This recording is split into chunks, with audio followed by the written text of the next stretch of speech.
Mesdames et messieurs, bonjour. Je reviens encore vers vous, monsieur le président de la transition, Brice Oligui Nguema, pour vous parler encore de mes propositions aujourd'hui concernant l'alimentation, la restauration de vos militaires. Ventre affamé n'a point d'oreille, monsieur le président de la transition. C'est comme toutes ces familles-là qui souffrent, qui n'ont pas les 3 repas requis par jour. Je ferme la parenthèse sur les familles parce qu'aujourd'hui, j'avais envie de vous entretenir sur la question de vos militaires. Vous savez vous-même d'ailleurs que le métier de militaire est un métier très difficile. C'est un métier qui demande beaucoup d'énergie et qui demande beaucoup de concentration aussi intellectuelle. Vous savez, quand vous mettez des militaires à un checkpot qui ont faim, qui n'ont pas les énergies, le carburant requis pour pouvoir bien faire leur mission jusqu'à terme, c'est compliqué. Je reviens vers vous, monsieur le président de la transition et monsieur Ulrich Manfumbi, porte-parole de la transition, pour vous demander de créer des cantines pour vos militaires. Une cantine à Libreville, qui est la capitale administrative, une cantine à Port-Gentil, une cantine à Mouila, une cantine à Lambaréné, une cantine dans toutes les provinces du Gabon. Ensuite, il y aura des dérogations pour ceux qui sont un peu plus à l'intérieur des terres pour pouvoir faire justement des mini-cantines où pourront se restaurer les militaires gabonais qui font un très bon boulot, qui sont énormément exposés aux intempéries, à la population qu'ils doivent gérer et à sécuriser aussi le pays, monsieur le président de la transition. Tout passe par le ventre. Un bon mariage, ça passe par le ventre. Une bonne alliance passe par le ventre, monsieur le président de la transition. Nos mamans gabonaises qui sont calées en cette matière-là, elles le savent. Un homme bien nourri est un homme bien portant. C'est un homme qui peut fournir doublement des efforts.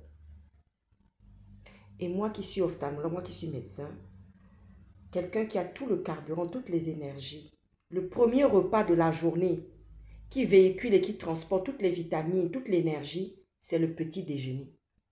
C'est ce qu'on appelle akassan dans un pays d'Afrique de l'Ouest que je ne vais pas citer et que je ne suis pas là pour faire la publicité. Donc, monsieur le président de la transition, je reviens encore pour parler de vos militaires qui ont beaucoup de nervosité dans les rues de Libreville, qui font aussi des bavures.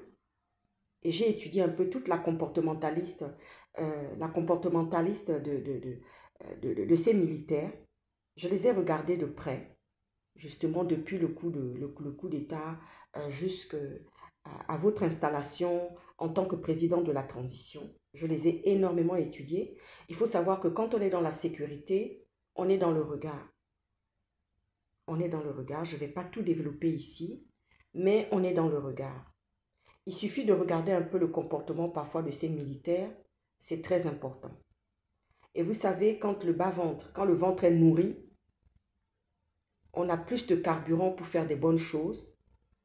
On a de la joie. On est bien. On est transporté par ses missions.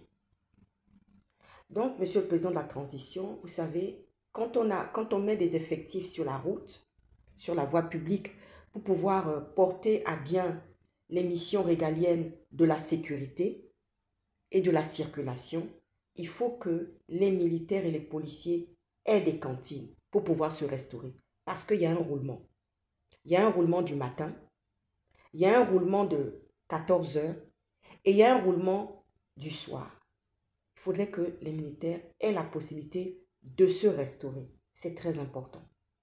Et comme je le disais en début de vidéo, ventre affamé n'a point d'oreille, monsieur le président de la transition. Vous êtes bien placé pour savoir ça. Autant pour faire des études, autant pour travailler, autant pour sa propre santé, Parce que quand on n'a pas les 3 repas journaliers pour le corps, on devient carencé. Et on peut aussi justement, il y a d'autres pathologies qui peuvent justement emporter votre santé. Et c'est le cas pour beaucoup d'enfants à Libreville qui n'ont pas 3 repas par jour, qui n'ont pas le petit déjeuner le matin à Cassan, voilà, qui ne l'ont pas. Parce que les parents, les pauvres parents font tout, ils se battent à longueur des journées, ils n'ont pas les moyens. Par mon association Grains de Talent, j'ai monté un projet dans un pays voisin de la sous-région de l'Afrique centrale. Ce projet que j'avais mis en place, que j'ai mis en place, c'était le petit déjeuner de la maternelle jusqu'à l'école primaire. Pour que les enfants puissent avoir le matin le carburant nécessaire pour étudier, pour se concentrer. Parce que quand on n'a pas mangé, on a le ventre vide, la concentration est difficile. La construction de la syntaxe se fait depuis la maison familiale. Et elle se construit et se fixe à la maternelle, et puis en suivant jusqu'à l'école primaire, et puis en suivant jusqu'au collège et au lycée, à l'université. Et vous savez, l'alimentation, c'est quelque chose qui régule beaucoup de choses. C'est d'abord le premier traitement, c'est le premier médicament qu'on apporte à notre corps, à notre bien-être, à notre éveil aussi. Alors imaginez les militaires, monsieur le président de la transition, qui font des missions très importantes, des missions difficiles. Je les ai étudiés. Il leur manque quelque chose. Ce sont des cantines. Ils ont besoin de se restaurer. Le Gabon a des moyens, monsieur le président de la transition. Quand on entend qu'il y a des milliards qui sont détournés, eh bien, croyez-moi que monsieur le président de la transition, je reviens évidemment vers vous, qui êtes le commandant en chef, pour l'heure, qui êtes comment on dit ça, qui êtes le commandant en chef pour l'heure, qui êtes le pilote qui tient le manche pour l'heure, voyez-vous. Donc, nous avons besoin justement que nos militaires soient restaurés. Parce que quand ils partent de la maison, parfois, il est déjà tard, madame a aussi des choses à gérer à la maison. Il y a les enfants, il y a la famille, il y a plein de choses. Mais quand ils arrivent à leur poste, ils peuvent prendre un petit déjeuner, s'ils n'ont pas eu le temps de prendre leur petit déjeuner. Ils peuvent prendre un bon café. Ils peuvent prendre ceux qui ont des boissons chaudes ou boissons froides, comme ils aiment, voyez-vous, et continuer tranquillement leur mission régalienne. Alors, monsieur le président de la transition, monsieur Ulrich Manfumbi, porte-parole de la transition, je reviens encore vers vous pour que vous puissiez mettre tout cela en place. Parce que vous savez, il n'y a pas de sécurité sans action gouvernementale. Croyez-moi, il n'y en a pas.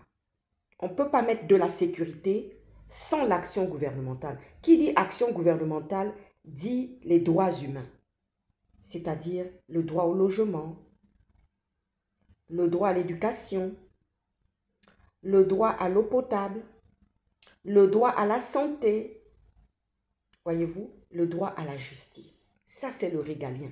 C'est très important, monsieur le président de la transition. Moi, je vous apporte les propositions, je vous apporte les mesures, et vous verrez qu'un jour, ces propositions-là, vous me donnerez raison dans quelques temps. Moi, je dis que dans quelques temps. Vous savez, il y a des gens qui m'ont dit dans certains pays, vous êtes notre boussole. Parce qu'il y a des choses, des caractéristiques qu'on n'avait pas vues. Il y a des problématiques et des thématiques que nous n'avions pas vues vraiment, parce que nous n'avions pas l'expertise, parce que ce n'était pas notre spécialité. Mais vous avez tout de suite, avec votre regard, vu ce qui n'allait pas dans l'environnement. Donc, au jour d'aujourd'hui, monsieur le président de la transition, je reviens vers vous pour que vous puissiez mettre tout cela en place. Et je vais faire passer encore un message à tous mes détracteurs ou à ceux qui ne seront pas ravis de cette vidéo pour leur dire que ce n'est pas la question de soutenir le président Brice Oligui Nguema. C'est la question pour qu'il y ait un bien-être. C'est-à-dire que quand on travaille dans des bonnes conditions, comme je disais la dernière fois dans ma vidéo, quand on travaille dans des bonnes conditions de sécurité et sanitaire et alimentaire, et bien justement, comment dire ça? les possibilités sont encore plus grandes. Les moyens donnés à l'action sont encore plus grands. Donc, vraiment, Monsieur le Président de la Transition, je suis là pour vous apporter ces propositions. Je suis là pour parler de l'action sécuritaire aussi du pays, pas dans la profondeur, mais juste vous donner les propositions qu'il faut. Et je vais aussi envoyer un message à ceux qui ont quitté le gouvernement de Ali Bongo, dit le squatteur. Ne venez pas créer un coup d'État dans le pays. Tous ceux qui sont sortis, tous ceux qui ont travaillé avec Ali Bongo, qui ont été chassés parce qu'ils n'ont rien fourni, parce qu'ils n'ont rien fait de ce pays, parce qu'ils ne se sont pas occupés, ils n'ont pas eu la préoccupation des Gabonais, croyez-moi que ne vous amusez même pas à venir créer un coup d'État. Et ne prenez pas souvent ce que vous voyez qu'on est tout le temps en dispute avec M. Brice Clotaire Oligui Nguema, président de la transition. Ça ne vous donne aucun droit de penser que vous pouvez venir soit aux frontières, soit dans les forêts, venir créer quelque chose. Croyez-moi que la sécurité du Gabon, nous y veillons. Je mets ma main sur le cœur. Je mets ma main sur le cœur. Parce que ce pays est le mien. Je suis né dans ce pays et il me tient à cœur comme tous les Gabonais. Comme tous les Gabonais. Comme le président Brice Clotaire Oligui Nguema. Comme M. Manfumbi et toute son équipe et le cabinet civil, si vous en avez un, et le gouvernement civil qui est là aussi. Il nous tient à cœur ce pays. Donc j'envoie un message à ceux qui sont dehors pour leur dire que ne vous avisez pas à venir attaquer, à chercher à faire un coup d'État au Gabon. Vous ne pourrez pas rentrer parce que le pays est sécurisé. Parce qu'il y a déjà des éléments qui sont stationnés, notamment nos pygmées, que nous aimons tant, que nous allons bientôt intégrer justement dans le comptage de la population. Monsieur le Président de la Transition, Brice Clotaire Oligui Nguema, la forêt gabonaise n'est pas... elle fait partie de la superficie du Gabon. Ce n'est pas quelque chose qui est dissocié. Ça fait partie, c'est une partie intégrante de la superficie du Gabon. Donc, la population pygmée qui vit à l'intérieur de nos forêts du Gabon font partie de nos populations. Et nous en avons le devoir de nous en occuper. Nous avons le devoir de nous préoccuper justement de cette population, Monsieur le Président de la Transition. C'est pour ça qu'aujourd'hui, je me permets de venir vous parler de cela et d'envoyer un message à tous nos détracteurs de l'extérieur qui veulent venir créer la zizanie au Gabon. Vous ne pourrez pas. Les portes du pays sont verrouillées à ceux qui veulent venir créer l'assassinat ou le désordre ou le coup d'État. Vous ne pourrez pas. Les mesures sont là. Et je veillerai à ce que ce pays-là reste debout. Croyez-moi, j'y veillerai. Le monde entier aussi est là. J'envoie un message à tous ceux qui ont pactisé avec M. Ali Bongo, avec tous ceux qui ont créé le désordre pendant 14 ans, à tous ceux qui ont manifesté et qui ont assassiné des Gabonais en 2016. Je leur envoie ce message-là. À vous, M. Frédéric Bongo, vous êtes parti. Vous n'allez plus jamais revenir au Gabon. Ne comptez pas sur nos disputes avec M. Brice Clotaire Oligui Nguema, parce que de temps en temps, on peut se chamailler, même dans la même famille, dans la même maison, on se dispute. Donc c'est normal que de temps en temps, nous ayons des petites querelles, des petites disputes avec notre président de la transition, Brice Clotaire Oligui Nguema, et son porte-parole de la transition, M. Manfumbi. On peut leur reprocher tout. Ce sont nos parents, ce sont nos familles, ce sont eux qui tiennent le manche du pays. Donc, ne pensez pas que ces petites disputes et ces querelles-là peuvent vous donner le droit de venir créer la zizanie au Gabon. Je vous mets en garde et je vous mets au défi. Monsieur le Président de la Transition, sur ce, je vous salue. Bon dimanche. À bientôt. Ciao, ciao.